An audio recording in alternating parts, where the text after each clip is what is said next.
מזמור לסוי דארי לאדוני כל הארץ, עבדו את אדוני משים הרבה לפניו וננדו כאדוני אלוהים, הוא אסון, ולא אנחנו וצאן מריסי בו ישור בסדר חצריס ובסילה, הידו ברוך הוא שמו כי טוב אדוני לעולם חסדוי, ויד דוי ודוי רמון עשוי. Donnons de la tzedaka. Nous avons dit maintenant Mizmor le Toda, remerciement à Kadosh Baruch Hu.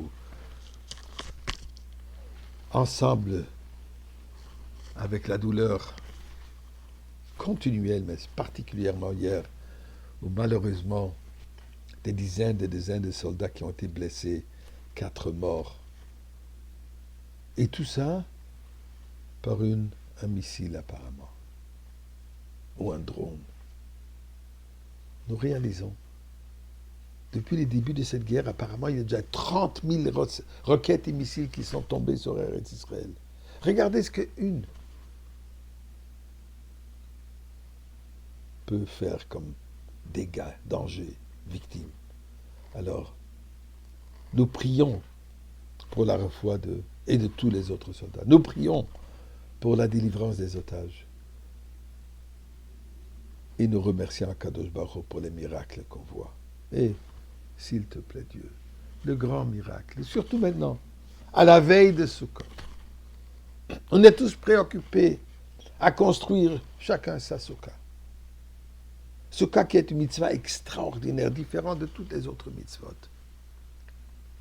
Dans le sens que chaque mitzvah, elle est faite par une partie du corps de la personne. On pose les téphilines, par exemple, on pose sur la tête et sur le bras. On allume les bougies de Shabbat, ce sont les doigts qui allument les bougies, ils placent la bougie, il fait la bracha. Le lulav et etrog, on va le prendre dans les mains, on va le secouer. Chauffard avec la bouche. Et ainsi de suite. Mitzvah de challah, avec les mains qui pétrissent le challah. Mais il y a une mitzvah où la personne rentre dans cette mitzvah entièrement. De la kippa jusqu'aux chaussettes, ou plutôt chaussures. Entièrement enveloppé, entièrement à l'intérieur de cette mitzvah, qui représente l'unification absolue, l'égalité absolue de la personne, où il n'y a pas de différence entre les aspects les plus élevés de la personne, le cerveau, la sagesse de la personne et le pied, le talon. Tout cela est unifié. Ce qui représente l'unification absolue de Am Israël. D'ailleurs, il est dit, Mashiach viendra, nous allons tous être ensemble dans une soukha. Ne vous en faites pas, il y aura de la place. Et pourquoi est-ce que nous faisons cette mitzvah de soukha? Bien, la Torah nous dit, Manier de Dorotechem qui basukot oshavtet bnei Israël be'eretz Mitzrayim. Pour que les générations futures commémorent, se rappellent qu'en sortant d'Égypte, on habitait dans des petites huttes. Mais c'est quoi cette hutte? Une cabane. Une petite cabane. À quelle cabane? Parce qu'ils avaient des cabanes dans le désert. Au maximum, on trouve qu'ils avaient des tentes. Dit la Gemara, 2 opinions. Rabbi Eliezer de dire que ceci nous rappelle les nuages de gloire.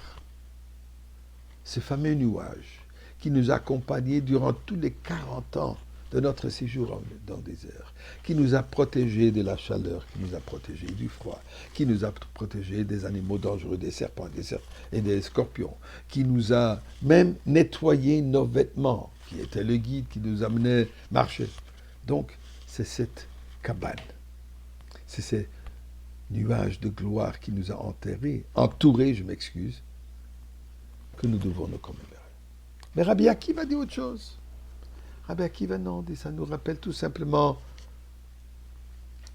les temps primitifs dans lesquels on vivait. Mais pourquoi? Pourquoi est-ce qu'on va commémorer, on va célébrer qu'on habitait dans des tentes? Est-ce que les Juifs qui sont arrivés en Eretz Israël, qui habitaient dans les Mabarot, est-ce qu'on commémore, on célèbre le fait qu'on est arrivé, on vivait dans des tentes pleines de boue et pleines de difficultés? Plutôt, on veut, Baruch Hashem, on est dans un bon endroit. Mais c'est ça l'idée. C'est pour nous rappeler que notre début n'était pas très glorieux. Que notre début était assez difficile. De nous mettre de nous donner cette perspective, d'apprécier ce que nous avons aujourd'hui par rapport à ce qu'on a eu quand on a commencé le peuple.